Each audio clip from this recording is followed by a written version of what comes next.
Bombay, Exploring the Jewish Urban Heritage. Professor Shaul Sapir's awesome achievement.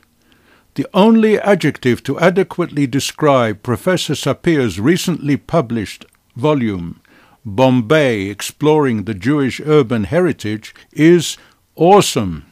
Awesome in terms of size and weight, scholarship, content, and not least, awesome in its magnificent production, with over 500 colored photos, 600 sources, and 670 footnotes, as well as separate indexes for names of people and institutions, and for names of buildings and sites. The book, the result of 9 years of research by the Bombay-born author and Hebrew University professor of historical geography, and published in an impressive format by the B'nai Yisrael Heritage Museum and Genealogical Research Center, was officially launched on 12th of November 2013 at a distinguished ceremony which took place in the David Sassoon Library and Reading Room Garden. There was also a ceremony in the Tel Aviv Heichal HaTarbut, attended by the representatives of the Indian Embassy in Israel and members of the Indian community in Israel. Yet another launching ceremony is planned to take place shortly in the garden of the residence of Jaideep Sarkar, the Indian ambassador in Israel. The lavishly produced volume unfolds the captivating saga of the Jewish community in Bombay, Mumbai, and its unique contribution to the city's urban landscape and heritage. It provides fresh insights into the city's design, based on extensive research of archival sources, field studies, and interviews with numerous community members. Bombay-born Shaul Sapir, a resident of Bet HaKerem in Jerusalem and prominent member of the Bet HaKerem Central Synagogue, has many strings to his academic bow and uses them all to fullest advantage in this amazing volume, in which he displays the wide range of his knowledge, covering the history and geography, the architecture and town planning, the synagogues, educational institutions, health, finance and commerce, industry, residential buildings, youth movements, and clubs and monuments and landmarks of this historic city. Thus he takes us on a fascinating tour of the city and its personalities and history in general, and of the Jewish religious sites and centers in particular, that have made such a signal contribution to the city in many spheres.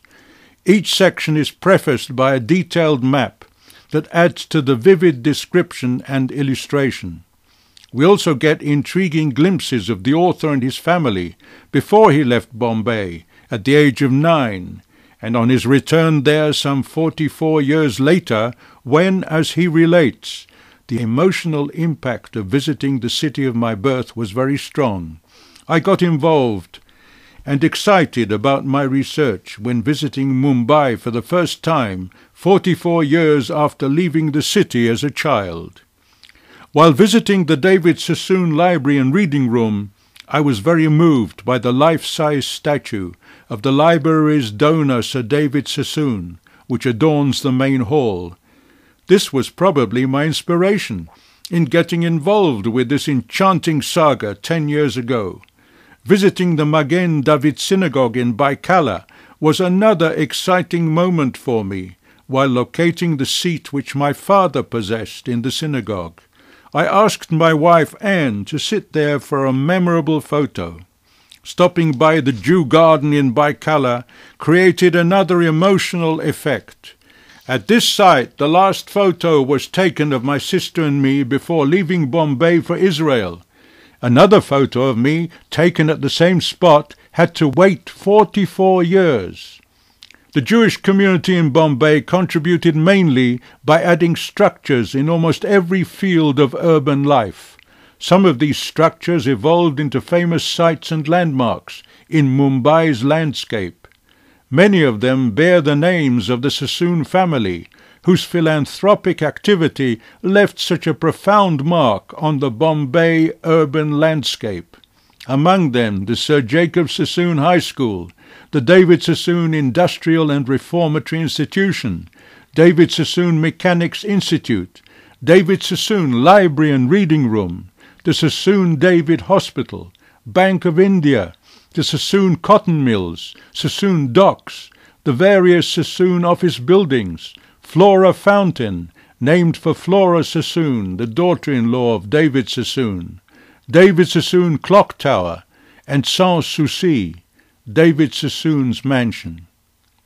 The launching of the book in Mumbai and reports by media people who were present accelerated the publicity buzz surrounding the book and led to moving meetings with the Chief Minister of Maharashtra and its Ministers of Tourism and Transport.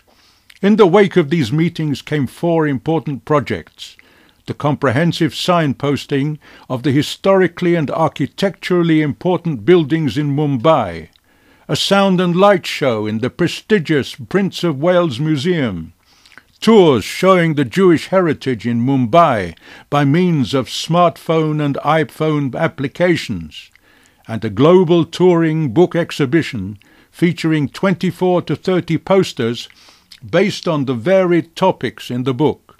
Furthermore, the author has received many requests from museums and research institutions in the city and other places to give lectures or series of lectures on the heritage of the Bombay Jewish communities.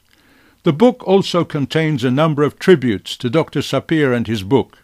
Mark Sofer, ambassador of Israel in India in New Delhi, writes, Dr. Shaul Sapir's new book offers a deep insight into one of the world's most fascinating Jewish communities.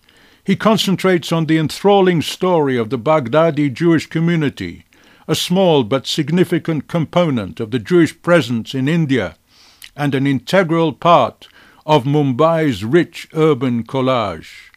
Dr. Sapir is a renowned scholar of history, geography, and education. I am happy that he has taken upon himself to explore the history of this extraordinary and unique Jewish community, and to share his knowledge with others through this absorbing book. Mr. Jaideep Sarkar, ambassador of India in Israel, writes, Dr. Shaul Sapir has done a great service to the Indian Jewish community by writing this book. It is a labor of love, and I congratulate Dr. Sapir for writing a book that is meticulously researched and highly readable. The brilliance of the creative and philanthropic energies of people like David Sassoon can be gauged from the fact that many of their buildings continue to be landmarks that define the modern city of Mumbai. I recommend the book to scholars and lay readers alike. Dr. Sapir's monumental work will undoubtedly continue to garner praise and plaudits from many quarters, as well as being a strong candidate for literary and research awards and prizes.